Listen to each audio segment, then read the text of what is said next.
For all the time I spend around the game, my predictions for literally everything are tremendously awful. And the thumbnail I have leads in 8th. So that kind of sums it. Let's just watch. Here we go. Number 20. Brentford. So I started with Brentford at number 20, which I actually had a really funny comment. Brentford won their first match. I said, absolutely nailed that. Brentford won, lads. I obviously missed this, but I didn't miss it horribly. Brentford's finishing position was 13th, and they were safe in the end by 11 points. Very impressive. The championship to Premier League jump is just so significant that you're going to see, in my opinion, at least one, usually two teams basically every time that come up, and they're going to end up going right back down. Brentford's not dodging that. The only bright side really is the signing of Christopher Ayer, but I don't think that's enough to... It's not. I kind of understand where I was coming from here. You had Brentford coming out of the playoff. I think they dramatically exceeded expectations. I at least know I was probably not the only person that had them around the bottom of the table. I just forgot about Norwich. And you really should never, ever forget about Norwich when it comes to finishing last in the Premier League. You shouldn't. This is where we hit the first line of controversy. Southampton. I can't defend it. I don't know why I'm doing that. I can't defend it. How am I supposed to defend? I don't know what I'm saying. Anyway, what was this? August? There's no defense for that. They were fine all year. I'm arguing with myself. Nothing says the club is scared, kind of setting up to struggle a little bit, like the surprise sale of Danny Ings. Really overinflated the importance of that one. There's just a certain feeling around this club that does not feel good. Never trust the feelings. Dude, just don't, Sealand. Don't trust the feelings. They were wrong. And Shea Adams is fun, but he doesn't, score a lot, you know? If Shea Adams can find 10 to 15 goals in this season, they've got a shot to stay up. He didn't. He scored 7. They just stayed up anyways. This was so bad. Southampton ended up finishing 15th, so I was right to assume that they would be near the relegation area. They were only out of relegation by 5 points, but they were never really involved in the relegation battle when it came down to the end of the season, and so I did miss pretty dramatically considering I had every other team with the exception of Brentford ahead of them. 18th. Watford. Thank you, Sealand. I actually got one of the 3 relegated teams correctly. I put Watford at 18th. They ended up finishing 19th. They had 47 managers. Their manager celebrated the Crystal Palace fans after getting relegated. I mean, honestly, at least Norwich won some games down the stretch of the season, right? Like Watford...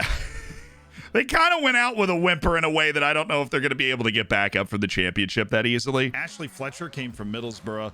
I'll be perfectly honest, I don't know a ton about him, but if you're at Middlesbrough and you're signed, even if you're a good Middlesbrough player, you're not a gigantic improvement to help launch the team into the Premier League. Like, this guy's not Emi Buendia. I think Watford's going back down. Really just savaged that guy for no reason. I've never even watched him play. Middlesbrough's going to the playoff, and shoot, they might have won it. This video comes out, I think, after the playoff, and so if they did, congratulations. If not, condolences. 17th, the perpetual garbage can fire that is Newcastle. The only reason they're not getting relegated this time is because, okay, this was before they were purchased by, the entire country of Saudi Arabia, right? You got to cut me some slack on this. This is like in the good old days before the sports washing got turned up to, nuclear. Newcastle, after being in the relegation picture, making me look fairly intelligent for a while, ended up finishing 11th and will be contending in the top half of the league next season. It would seem. Powered by Eddie Howe and $350 billion. Next, 16th, and you were probably wondering where these guys were going to show up. It's Norwich. I had way too much faith in Norwich. I don't know why. Maybe it was a little Josh Sargent. Maybe I thought they couldn't possibly bounce straight down twice because they were so good in the championship. We're about to find out why. I'm going to explain it to me in the future. But I had way too much faith in them. They, of course, finished last and were really never looked capable of staying in the Premier League. They looked exactly like the team we saw 2 years ago that went down. I think they stay. And it's not just because they signed American number 9, Josh Sargent. You sure? It's not just that. I forgot that was in the video. Dang it. They've reinvested. Very smart signing of Billy Gilmore. Way too high. Billy Gilmore's looked like a freaking titan recently. He's been fantastic. That was Euro's hangover. That was Euro's hangover. I honestly think they could finish higher than this. I just wasn't bold enough to put them up there. 15th. No, don't say that. Burnley. Sean Dyche's going to do his thing. Chris Wood's always been a legit Premier League striker. Well, they lost him. Okay, that's not fair. 15th. They have their style. They play it. They play with intensity and passion.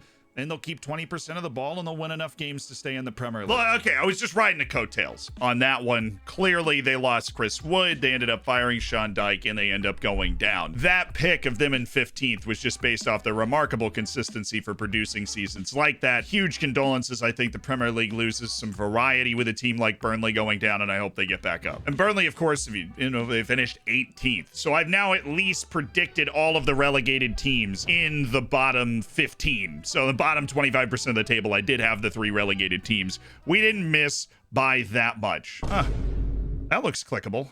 Subscribe button. 14th, Crystal Palace. This is an interesting one because according to the things that I've read, apparently that's not bad. It's like up to 12. That's not players. bad. 12. They finished 12. They finished 12 over the course of this summer, and obviously Roy Hodgson riding off into the sunset. Vieira's come in. I like Vieira. I watched him manage in the MLS, and I thought he was very good. And now this is his litmus test, right? He's taking charge of a Crystal Palace team that's turning over. Well, they still have Wilfried Zaha because still nobody wants to pay $50 million for Wilfried Zaha. He's still good. And they've gone out and tried to play FM a little bit. Like they've signed some talented young play. Michael Olise from Reading is maybe great this year, maybe great in the future, right? So they have some pieces. They've got Wilfried Zaha. They've got a core of players that are more than capable. This is probably the best pick I've had. Players. Probably. And that's where they'll be battling up to again. I was basically right on this. I said that they had a lot of turnover, but I didn't think they were going to drop too far. I thought Vieira was going to be fine, and instead of 14th, they did a little better, and they finished in 12th. 13th, Wolves. This is... Yeah, I kind of remember this one. I don't want to look. I kind of remember that. I remember this one. I don't want to. I'm thinking Wolves could end up worse than 13th, not better if I had to shade a direction, but I've got them 13th. I think they just put together a very thoroughly uninspiring season where they still have enough talent to win games. They were better than that, obviously. They ended up finishing in 10th, but definitely my prediction about the season was off. They were not far away from European play. They were only 5 points away from European play, and they didn't win any of their last 5 matches to kind of let that melt away. 12, Brighton. They were just better than their points last year. They were.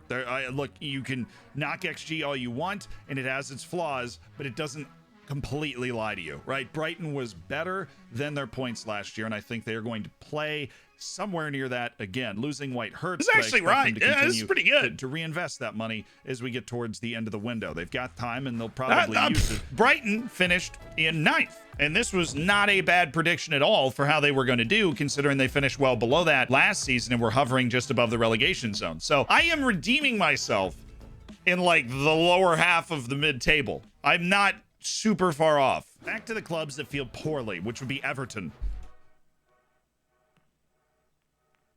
Oh, no. I had no idea. Zealand, listen to me. They're bad. They're way worse, dude. They are way worse than you think they are. I don't know if I can't get through the ages. I knew, as you back to the clubs that feel badly. Everton at 11th. That felt like I was putting them low. I just had no idea how low that well was going to go. I didn't know. We all learned together. I think this season has the potential to get really ugly. You've got James Rodriguez saying that he only came to Everton to play for Ancelotti. That is awkward because now he's stuck there. Everton faded hard at the end of last season. And if you're following trends, that happening with your manager leaving and just some awkwardness, and your big signing is Andros Townsend on an end of contract, him and Damari Gray, I don't think float the boat enough to recover from that position in the way that everybody else has gained. The weird thing is, way off on position. Everton, of course, finished in 16th position in the league, but my description of them was actually not bad. I'm kind of proud of myself. Like, it's still not good, but it was so bad last year that we're better, right? And this is why you should always set a really low bar so that you can just, West Ham. I'm sorry, West Ham. I'm sorry. I know. I'm sorry. Feel like this is probably a little low. It is very hard to handle being in Europe and playing at that level while also competing in the league when you handled it didn't better than I quite thought expect to be there. That's for sure. And you're looking at a very difficult thing to handle if you aren't making a couple of additions. If they can get Lingard back, this would change. I think they've got a shot at getting towards Europe again if they get Lingard back, or if they go out and make. He said a the couple of thing. signings. And they have time. But no, they were too low. They were too low. West Ham finished in 7th and will be going to the Europa Conference League next season. 9, Aston Villa. The Danny Ings signing, love that. This is going to be one of the ones. It's not just the league position, right? I can get away with it if the league position's off like Everton, but the actual trajectory is right. Everything about this is going to be wrong. I can feel it. Leon Bailey signing, love that. The Emi Buendia signing, love that. They also just cashed in on Jack Grealish for a truly ridiculous $100 million, which means they're going to have money to continue to spend in this transfer window to try and push this up even higher. I think they might be able to do that if they make a couple of other great signings. I think they're set. I think Leon Bailey can come in and do a lot of the things Grealish already did. Being a CONCACAF watcher myself, I have watched Leon Bailey play on big stages in big games. I think he's physically and mentally tough. He transitions well to the Premier League. He is capable of being a creative force. He is also capable of disappearing a little more than Grealish, and that is why he's worth apparently $65 million less. But Danny Ings never stops moving, and Buendia can carry that creative load when you don't have Leon Bailey carrying it. And you have a team that was already kind of built around Jack Grealish that is able to contribute at a very high level in the Premier League. They're set up to be pretty good. And they're financially healthy. Basically, everything about that was wrong. Aston Villa had a very awkward season. They ended up finishing 14th. Now, they were never in serious relegation danger, but they certainly never felt like they were going to actually threaten for a European place either. And like I said, it's just an awkward season. They felt like they should have been better. They felt like they put together a good team, and then it just wasn't a good team. And I was super duper wrong, but I know what's coming. I know what's coming, and I'm about to be more wrong. 8, Leeds. No team in the Prem is going to be helped more by fans coming back than Leeds. Look at it this way. If they'd gotten relegated, this would have been worse. It's going to be nuts. That and the fact that Bielsa might be the best manager in the Premier League. Somehow, that didn't feel crazy to say in August after Leeds had been the best team that was promoted. But now, you got to factor in the Bielsa burnout. Didn't do that. I'm just wincing. They're set up for a lot of success, and their home points are going to be crucial. They have to be great at home. I think they will be. I almost want to go to Ellen Road just for one of the games, if it's possible. Oh, I didn't make that happen. That would have been fun. Leeds, of course, finished 17th. 7, Arsenal. You know, at this time, that was actually higher than they finished the previous season. Arsenal actually ended up finishing higher than this, far and away in 5th position in the league, and what I definitely missed is putting one particular team ahead of Arsenal, but at least I had them back in Europe. Emile Smith-Rowe getting the number 10 feels more like wishful thinking to me. Oh. Whoa, that might have been the biggest miss right there. I'm absolutely gone for Emile Smith-Rowe there. Mad respect. You've justified it. You had a good season. You led your team to the top 5. You contested for the Champions League to the final day, and I was absolutely wrong on that. 6, Tottenham.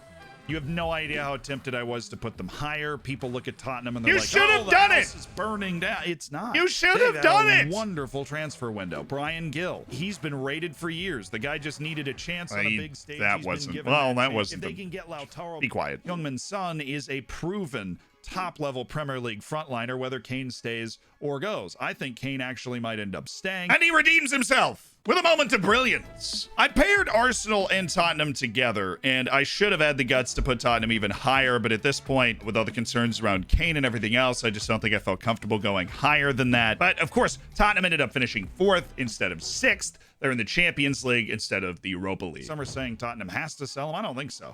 I think you could just end up holding on to Kane because there are so few clubs in the world that can afford to buy him for anything resembling a fair price. And if he stays, I mean, it's frickin' Tottenham with a couple of new, very good players. Sometimes for somebody that is wrong so aggressively, I am startlingly right on the Kane thing. It's basically what happened. 5, Leicester, the Foxes. 5th again. I know, painful.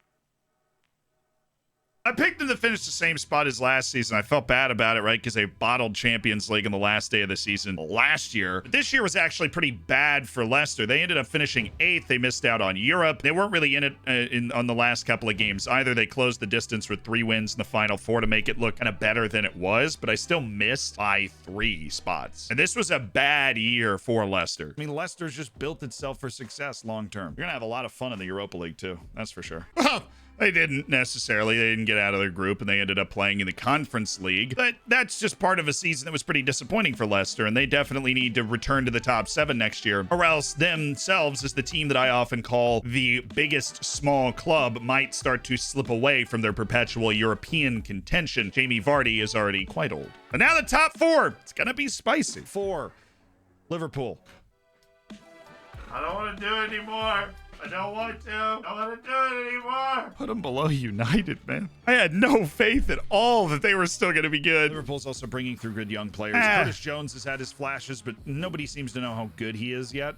We'll find out now. That's just obviously wrong. Liverpool was fighting for the title on the last day of the season and has proven itself as a generational club with a Champions League, a Premier League title, and a core of players that once Van Dijk came back and they basically came back from that 1-year hiatus, just blew everybody else away. 3, Manchester United. Can I just say I'm glad that they finished 6th? I'm glad they did. I love the fact that I was wrong. I think it was hilarious to watch Manchester United finish 6th. It's going to be hilarious to watch Manchester United in the Europa League. Bring back Zlatan for all I care. I feel like Manchester United has made strides. The signing of Sancho is huge. I've often said they needed a second center back.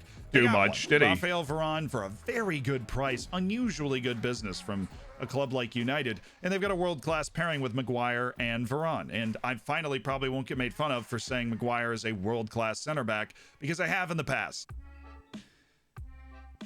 Yeah, I'm still gonna get made fun of for that. I am.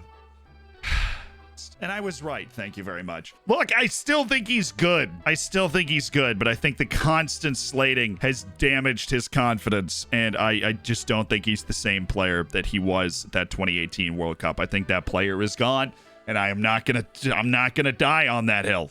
I'm not. They can start scoring goals and their defense stays solid. Obviously, you've got Luke Shaw, Varane, Maguire. It's going to be hard to get a defense that is much better than that in the world. Then you can get Pogba kind of committed mentally, because you get the idea that he's already got one eye on his next destination. But if you can get Pogba committed mentally to a title chase, I think United could put on that title chase. Him and, of course, Bruno, who I'm just removing the Euros from. I still think Bruno's very good. So does everybody else. I know I'm not saying anything controversial. But it's very difficult, and I think it's going to be a wonderful Premier League season. You can make a compelling argument that I would agree with you on most points with, that United could win the league this year. Why did I say that? Why did I say that? Why did I freaking say that? I could have just laughed. I could have just not said that. I shouldn't have filmed this video. I just shouldn't. And of course, United ended up finishing 6th, being a dumpster fire the entire season, but an entertaining one at that. Then there's Chelsea, number 2. Chelsea. Chelsea is coming in with confidence. They're coming in with Romelu Lukaku, who in my opinion I didn't know he was going to be as moody as he is. The center forward that I would want to have. He was coming off that Inter-winning season. Okay. Direct. He is a physical force. Is something that Werner was not. Just right? Werner is so hit or miss. Like club-wise, he's so hit or miss. I think they'll honestly be in this title race all the way to the end. And they'll come up just short. I mean, it wasn't that far off. Chelsea ended up finishing 3rd, and honestly, for the whole second half of the season, it felt like they were floating in some never land, where they weren't Liverpool and Man City, but they also weren't Tottenham, Arsenal, Man United, Wolves, and West Ham, where they're scrapping it out for all these other European places and the 4th Champions League spot. They were just kind of floating there, and they lost too many matches to be able to stay up, and they didn't carry as much momentum from that Champions League as I thought. And why do they come up short? Manchester City. I got the title winner again. That's what I'm friggin' talking about. I might miss everything. I might say Leeds is going to be 8th. But when I guess who is going to actually win the Premier League, I am right. It's Manchester City. Thank you. A redeeming quality here. Not only have they added Jack Grealish, but come on, it's Manchester City. They got the best facilities. They're eating gold-plated food. Pep Guardiola is like the dude that teaches the master class on how to design a tactic. Does he overthink it sometimes? Absolutely, but that doesn't affect the league nearly as much as it affects tournaments, which he's clearly not as good at managing it. And they should be starting Zach Steffen instead of Ederson, because, you know, America. Didn't age well. Sorry, Zach. You are blazing trails for the United States, but that was a pretty rough mistake in the cup. I mean, it was. I always love watching them play, and I think they're going to win the league again because they're just getting better. There you go. I've got Man City, Chelsea, Man U, Liverpool, Leicester, Tottenham, Arsenal as my 7 in that order. If you are a fan of Watford, if you are a fan of Southampton, and if you are a fan of Brentford, I have condemned you to relegation purgatory. Honestly, it wasn't quite as bad as I remember it being. I at least got the general trajectory of most teams right. I did get one of the 3 relegated teams right. I was way too far down on Southampton, and I was alarmingly up on Leeds and Leicester, and alarmingly up on Manchester United. But I think it's always an interesting window when you watch this stuff into what the mindset was and the general pulse of the populace at that time as well, because I'm obviously, unless I'm marking it off in my conversations in this video, I'm not saying something that feels incredibly foreign. You know, like with the Southampton thing, I felt like that was a controversial pick to put them 19th, and I really cushioned it. With the United stuff, I wasn't doing that as much. I don't think anybody anticipated United, after adding Varane and Sancho, to slip all the way to 6th. Like, that was one of the crazier surprises of the season. And I love rewatching this because then I get to understand from the beginning of the season to the end of the season how much some of this stuff and our perceptions of people changed. But thanks for joining me on this trip down memory lane. Please feel free to make fun of me down in the comments because I absolutely missed a few in a massive way and said some downright foolish things. If you want to watch us simulate the Premier League 100 times on Football Manager, you can check that video out now. It's certainly going to be more accurate than what you just saw.